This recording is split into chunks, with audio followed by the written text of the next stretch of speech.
Of Boston University School of Medicine. I'm Rafael Ortega, the Associate Dean for Diversity and Multicultural Affairs, and I'm Dr. Holler from the Department of Neurology. Thank you so much. The music you just heard is music from South America, and as many of you know, Dr. Carlos Kase is from South America. He was born in Buenos Aires, but went to school in Chile. And I have to admit that when I first met him many years ago, I couldn't actually figure out where he was from. And it was such a treat to eventually find out that he was a Latin American, as I am. And over the years, I was able to identify the best traits that we have in our culture, including respect for people that are dedicated to teaching, a sense of family, and of course, a love of music. And Carlos has been a great supporter of the BUMC band. We've played here for the neurology benefit concert for Haiti and for the Georgia Montour's epilepsy concerts, and he's had us at his place for the neurology events. So I felt that it would be very appropriate to honor him after so many years of service with a little bit of music from where he comes from. These folks behind me are students of the Berklee College of Music, led by Iñigo Mantecon, who is the official band coach of the BUMC band, and who have played here on multiple occasions. So big round of applause for them, please.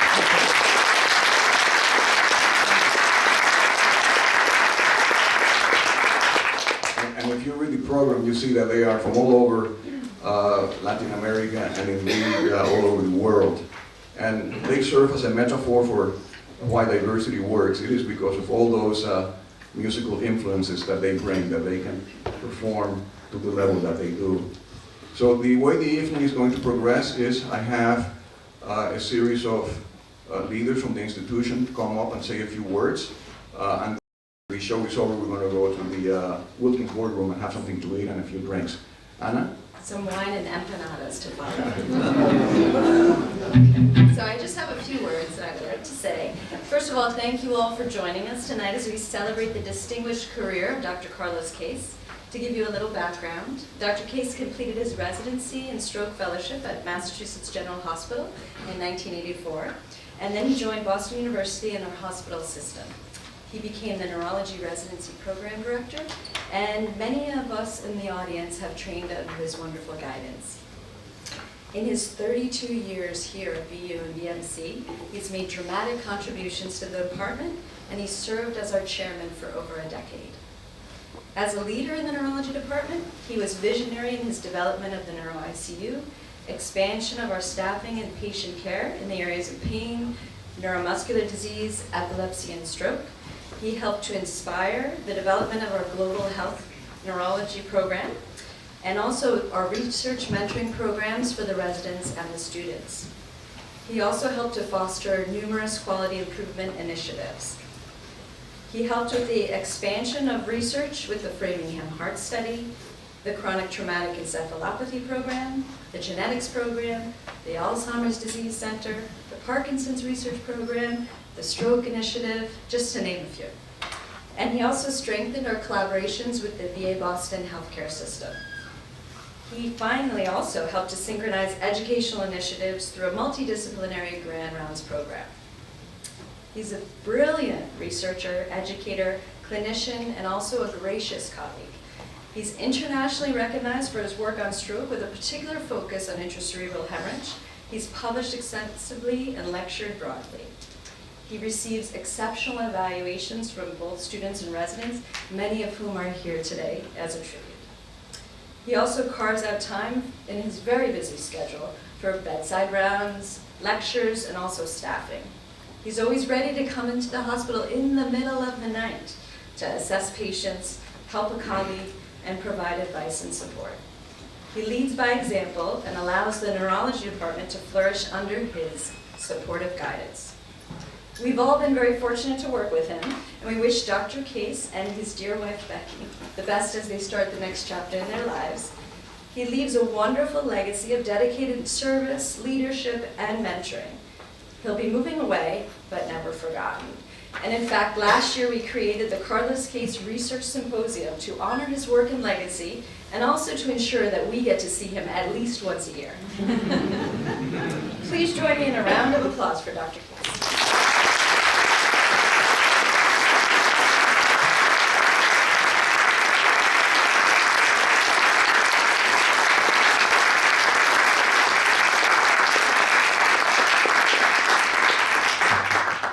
Thank you very much. Good evening. Next up, you're going to hear Nada by José Gámez. Thank you very much. We hope you enjoy it.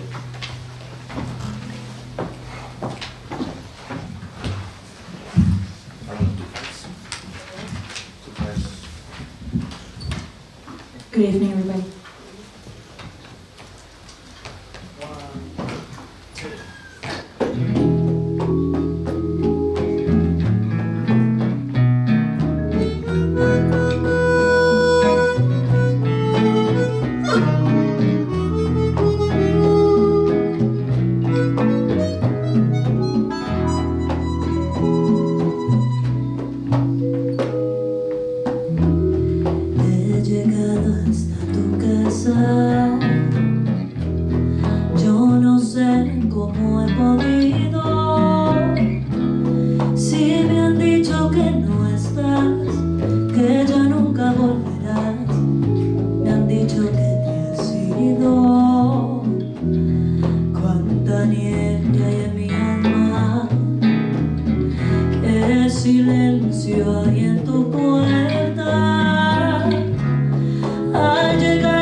Nadie que te diga si vives aún.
California College of Music, led by Íñigo Mantecón, who's the band coach of our Boston University Medical Campus Band. Big round of applause for them.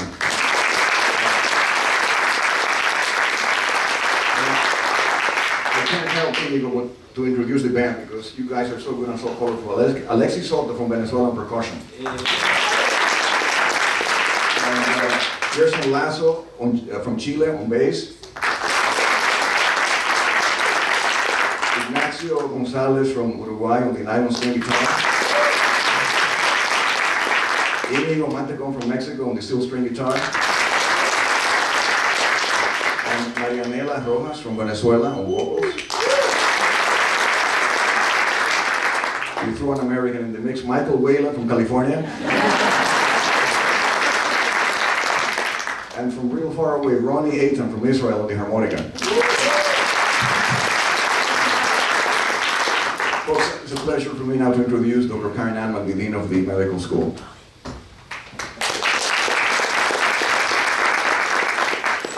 It's a pleasure to be here to celebrate Carlos Kase's 11 years as the chair of our Department of Neurology. He came to the Mass General in 1971 as a research fellow and then did a stroke fellowship and published a couple of papers on the physician's health study over there, so it wasn't a surprise when he returned here to become an associate professor at BU in 1984, that he initially led a number of very important studies at the Framingham Heart Study on risk factors in stroke. He subsequently published more than 200 scientific papers on intracerebral hemorrhage, carotid artery disease, and lacunar infarctions, and has lectured very extensively, both nationally and internationally. He has many excellent credentials. He's a member of the Academy of Neurology, the Stroke Council of the American Heart Association, and the International Stroke Society. And he's been chair and professor here since 2004. As chair, he recruited a number of exceptional faculty in research, teaching, and care. The Alzheimer's Center has flourished under his leadership. It was established in 1996. It's one of 29 NIH-funded Alzheimer's centers. I think that Kate Walsh and the other chairs would agree that he is the quiet chair at the chair's meetings. But he always had a very compelling argument and plan when he needed resources. And I remember distinctly some of the things that he asked for. He wanted, and I think this is a particularly good example, he wanted $50,000 because two of his faculty wanted to launch a center for this unusual finding in football players of some kind of brain disease. And obviously that investment has been leveraged many, many times by Drs. McKee and Stern in the CTE program. He also, I noticed, had a really important set of values. I remember distinctly one of our well-funded faculty was being recruited to another institution. And I said, you know, Carlos, I'll help you. Would you want to get a retention commitment? He said, no, let him go. He doesn't take care of his junior faculty. I thought that was really telling. Carlos, we want to thank you for your leadership, judgment, wisdom. It's been a privilege to have you here as our chair. I know you know that we'll be sending you a BU chair. They take like months and months to order. Offered him a captain's chair or a rocker. I can tell you he took the rocker. and it delivered to Georgia probably in a couple of months. So thank you very much.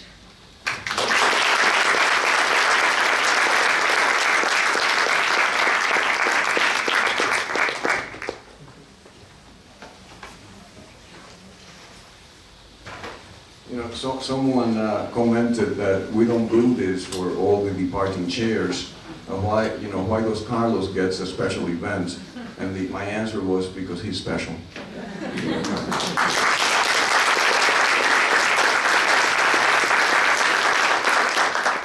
And these guys here, especially in Europe, they do keep us young. For example, I was introduced to a composer from Uruguay that happens to be an ENT surgeon that has dedicated part of his life to music.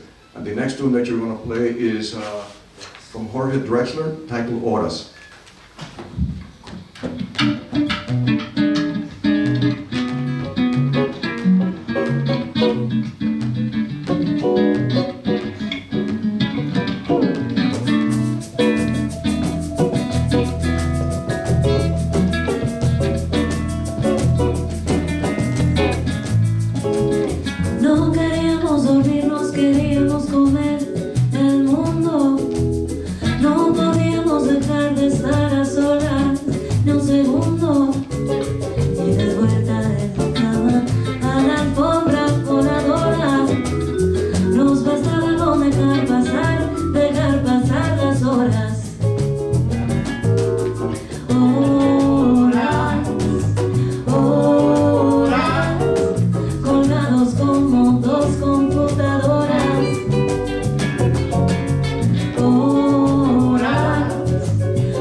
Okay,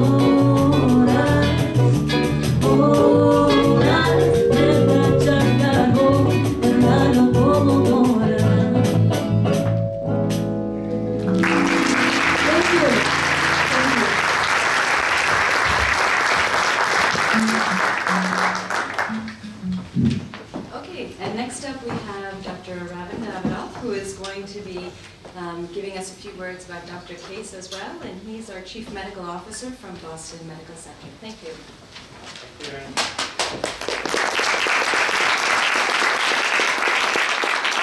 So, you know, when we do these speeches, they kind of always have this, you start with, well, it's a bittersweet moment. But I think when Carlos sees me here at his farewell, he's thinking, I don't think I'm going to miss my meetings with them. There's nothing sweet about those, right? And somehow we seem to have many conversations about how we should deal with this issue, that conflict or problem. And although these discussions have been challenging in many areas, I think I gained tremendous respect for you, Carlos, through these discussions. And Rafael asked me to reflect on your role as a physician. And it's interesting because these non-clinical interactions with Carlos amplified for me why you're such an outstanding doctor, clinician, and diagnostician. You truly listen. And I think that is an important asset that I have watched and learned from you, and I'm sure many of the trainees have gained that from you. You integrate information, great wisdom, and you always ask that one extra question or probe somewhere, and as Karen said, in your quiet way, you get at the heart of an issue. And something unexpected comes out of that. And so you truly are highly skilled in eliciting that one little vignette, that one little subtlety. And what I've seen is that one little physical sign that makes such a difference. And I always come away from that thinking, why didn't I think of that? And I think that's the mark of a great clinician. So I truly thank you for that and what you've brought to BMC and to our patients. And you're always able to incorporate those. And I've watched sort of as technology has evolved, you've never lost that incredible skill. But I watch you in these neurovascular meetings when you're looking at the imaging and think, how did he learn that when it clearly wasn't part of your education? So I think in a tremendously forward-looking way, you have retained what you grew up with, but have been able to add all the latest technology, but always rooted yourself in what's right by the patient and getting it right, with the wisdom of dealing with, you know, very challenging diseases in very challenging patients. And so I truly thank you for that. I have great respect for what you've taught many of us, and I think you have been an enormous asset and attribute to Boston Medical Center, Boston University, our patients, and to many of us who've worked side by side with you and learned with you and from you. And I think, as others have said, the department you've created really is a reflection of what you have brought to it. Obviously, many have stood before you and created the pathway, but you have truly taken it to that next level, and I thank you for that. And I think the superb clinicians you have, the outstanding research portfolio, are very deep and regarded locally, nationally, and internationally. So, sort of as I was hearing the dates that you started here, I think, oh my God, I've been here about the same time and you've been here forever. So we truly did start about the same time, and you've been a wonderful colleague, friend, consultant, and to use a famous Chilean term, an absolute mensch. So I truly wish you well in the next stage. And Karen, when I heard what he's going to be doing in Atlanta, there's no time for that rocker, so you better change that. And so surely you are not retiring. You're moving on to the next stage of your career. And I hope your wife doesn't expect you to be doing much at home, because I don't think that's happening. But I wish you well, go well, good luck. I certainly personally will miss you, and the physicians and patients mostly at BMC will miss you greatly. So go well.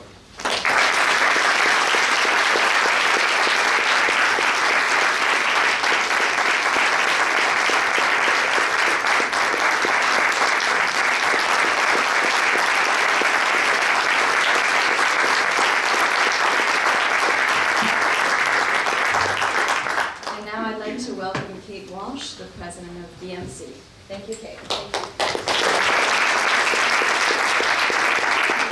Russell Long used to say in the Senate that everything's been said, but not everyone has said it. So I beg your indulgence to repeat a little bit of what you've heard. I'm really just truly honored to be here tonight. I'm sorry that it's to say goodbye to our dear friend, Dr. Carlos Kase. You know, I probably shouldn't say this, particularly looking around the room, but it's no secret, you're my favorite chief. And it's not just because he's a relatively quiet chief. You know, we have many, many great clinical leaders at our institution, but Dr. Kase, you are really, really an institution. You've been on the faculty for over 30 years, you've been a chair for over a decade. I think of you as sort of personification of everything that's great about Boston Medical Center, and you embody all of our highest aspirations for our academic and clinical missions. We are really going to miss your leadership. And as everyone in this room knows, you're just a delight to be around. You have an old world charm. I'm sure you were unhappy with me at various points in time, but I never knew it. And you have the rare gift of being a quiet but exceptionally effective leader. Having negotiated with you several times, I always came away thinking, wow, that was harder than I thought it was going to be. And I think it's because you're an exceptionally strong, and I would say almost fierce mentor for your trainees and for your faculty. And as a result, you built your department into something we can be very, very proud of. From the care you rendered to your patients to a very solid research track record and the very strong teaching program in very challenging times. Under your guidance, we've heard about the Alzheimer's Disease Center, one of 29 funded in the entire country. It's thrived. You created the stroke service here, and during that time, you trained 150 neurologists and stroke fellows who now have their own outstanding careers. Meanwhile, your own work in cerebral vascular disease is nationally and internationally recognized. Carlos, we thank you for your many years of service and leadership to our campus. It really has been a joy to be your colleague. Thank you all the best in Atlanta. We are really going to miss you, and we may just come by and visit. So thank you very much.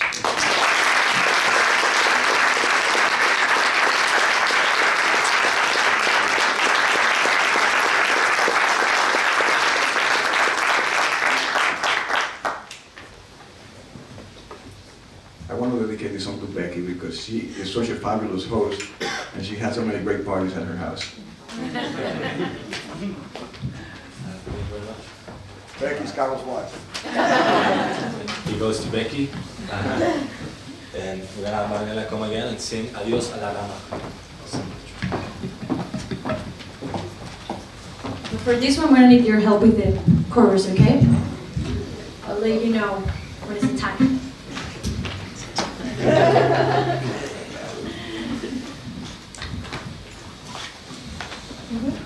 One, two, three.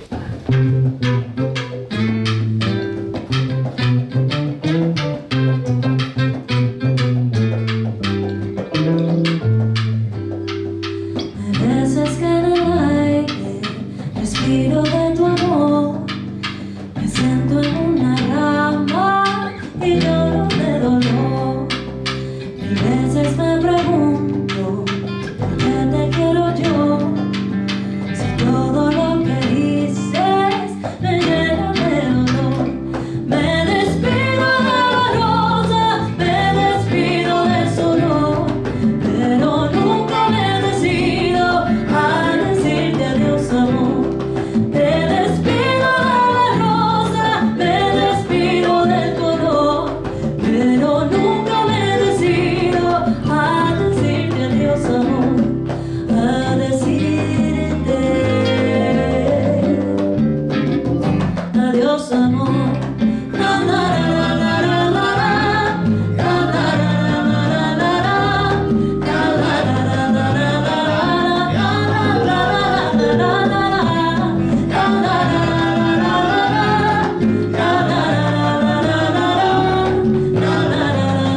the kind of single medical student that I've asked if they knew Dr. Kase, I said no.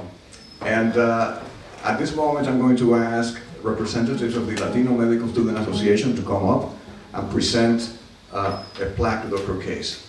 Lucero and Michelle, where are you? Please come on up. Dr. Kase, if you could come up to the stage, please. Hello, I'm Michelle. Hi, I'm Lucero, and we're the new co-chairs for the LMSA chapter of BU. LMSA, for those who do not know, it stands for Latino Medical Student Association, and it's a student group on campus that aims to educate and support and provide activities and events for students of the Latino community, as well as those around Boston and the United States. And I have the immense pleasure to read this plaque for his exemplary and selfless dedication to the service of his patients, students, and colleagues.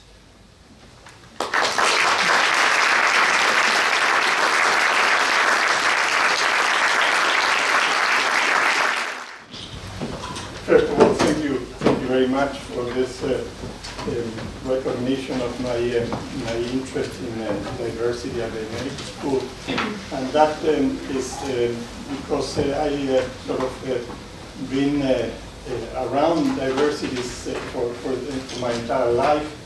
I, as you know, grew up in South America from a Central European family.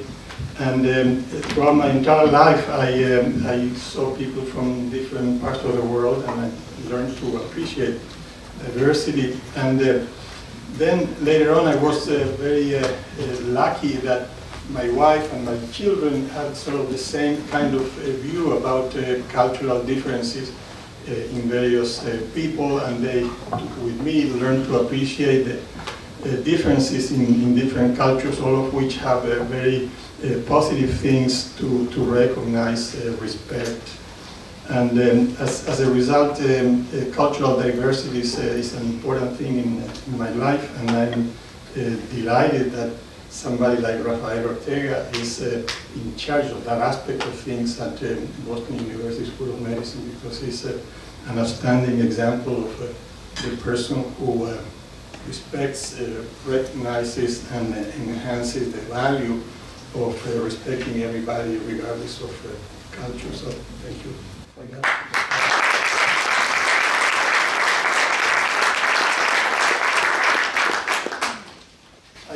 I wanted to say a few words, and in keeping with my reputation of a quiet chief, I'm going to be brief.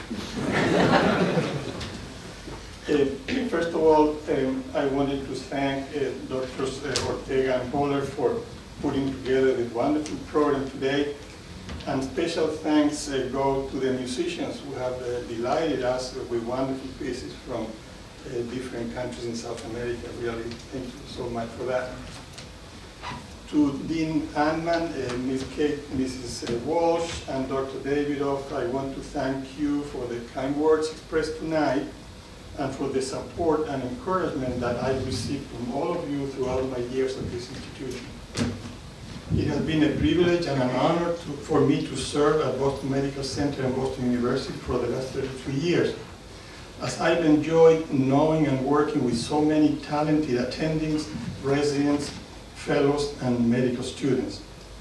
My journey at BMC and BU has been full of excitement, satisfaction, and reward.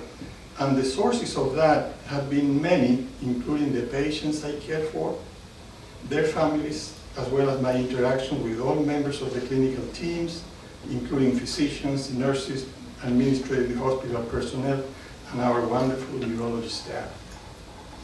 A particularly stimulating part of my work has been the approach to diagnostic challenges and sometimes difficult clinical decisions in an environment of continuous sharing with trainees and medical students, who over the years have also taught me while I was engaged in the process of teaching them.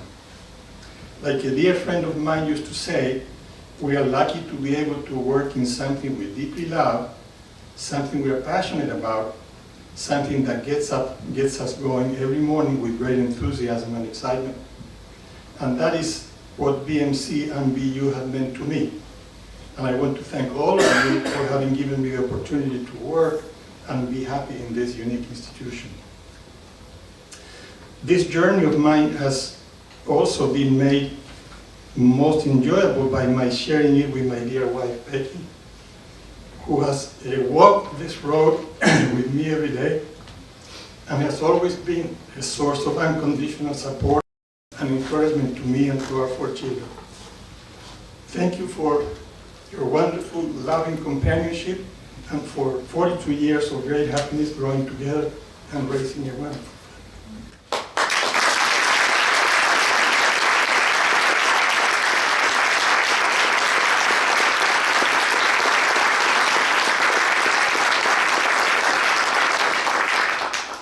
And to end, and before getting too emotional, I want to close by saying that we will be leaving the area next summer with a heavy heart to move to Atlanta, a location that is closer to our children and grandchildren.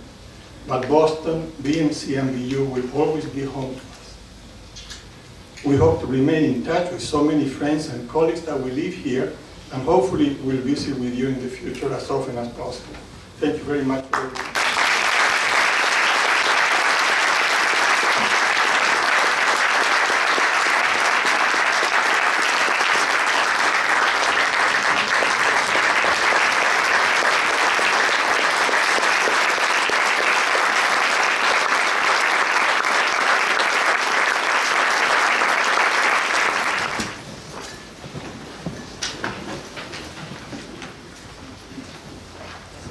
Thank you very much, folks. This concludes our program, and the musicians are going to continue playing to delight you as you walk to the Wilkins boardroom. Iñigo.